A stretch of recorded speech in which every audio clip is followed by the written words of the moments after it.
am Win Ann, better known as White Sheepy, and I have a very special guest today for our Meet a Dev stream.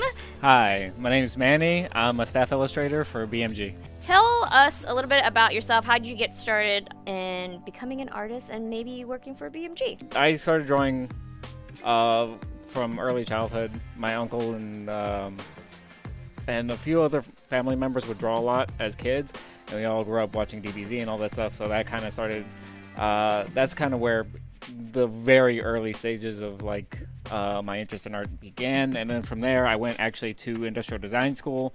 I went to graphic design school before that at Auburn University, and then I went to industrial design in FZD, which is it's a school in Singapore for entertainment design specifically. Oh wow! Okay. And industrial design, yeah.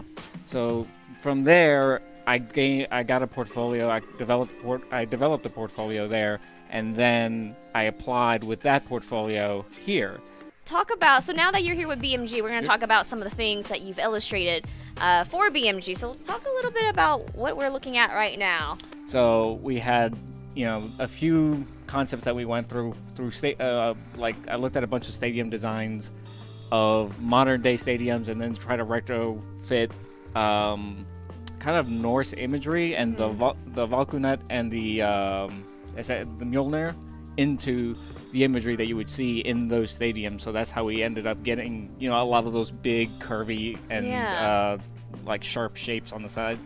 And with a lot of art direction from Dave, he just wanted me to push it to feel bigger. So we gave this really massive structure to the background to make it feel hopefully larger than life, and I think we did a decent job. Yeah, this is one of my favorite illustrations.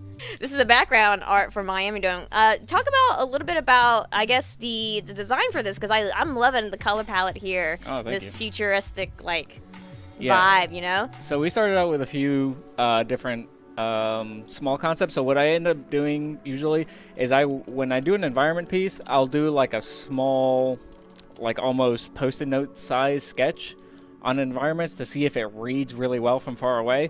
And I threw a few of those to Dave, our art director, or art lead, and he kind of looked over those and kind of picked what he felt was the strongest composition, and we kind of like went out from there. So you start with these really broad, big shapes that feel correct for the concept that you have on hand, which is the idea that this would be Val's stage or Ada's stage. They're themed around their characters, so a lot of this stuff has to do with how it relates back to the world that we're building with the characters. So this is the illustration that we did for Fangwild. It ended up being this kind of a long process of like really nailing down the mood of what Fangwild should be. I guess, does the stage art itself get inspired by the background, or is it the other way around? I guess they're asking about where do you get inspiration? Yeah, how do you get the inspiration for some of this background art?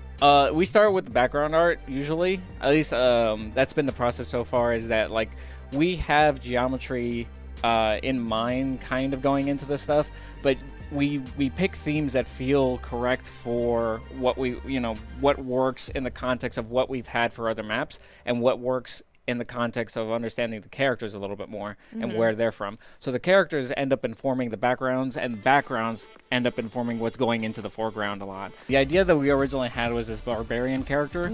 So we started to explore a bunch of like old movies and things like that. Like if you look at number 5, I think that's very influenced by Mongol.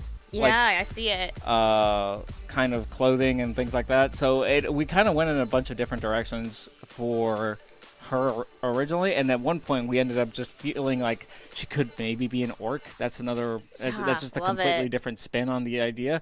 We wanted chunky masses of very distinct shapes to be a part of her design, just to give her a sense of weight and presence, and I think we ended up doing that pretty well at the very end. That one on number 6 ended up actually being a skin. It's a skin. It's a current skin right now. Yes, right now. So these were some of the Val gauntlets that I had tried out, and I kind of really like the middle one. Right? Yeah. There's something really nice and chunky, and I think one of these ended up being a Wushan gauntlet. The one on the top right ended up being one that we converted into a Wushan gauntlet, just given the fact that the swirling shapes felt right for his design. And the ones at the very bottom on the right, I think, ended up being converted into gauntlets that she has for her I think it was her future skin where she has like the 3 dots. Yeah. So. The 3 dots. Yeah. When you start the design process for these sketches, do you just like work? Do you start on a blank body, or do you already have what the legend looks like in mind? Like what's going on there? When it's a skin, I like to keep like an underlayer of the skin there because I don't want to change the face. I want to keep certain elements of that character there. So Ember's face and her nose to me, and the sharpness of her face is very important to keep throughout her skin. So then I won't blank it out. I will blank it out if we're working on a new character concept, because that way we can try out different faces, we can try out different, you know, outfits, costuming, all that stuff. So depending on what it is, sometimes we'll keep it, sometimes we won't.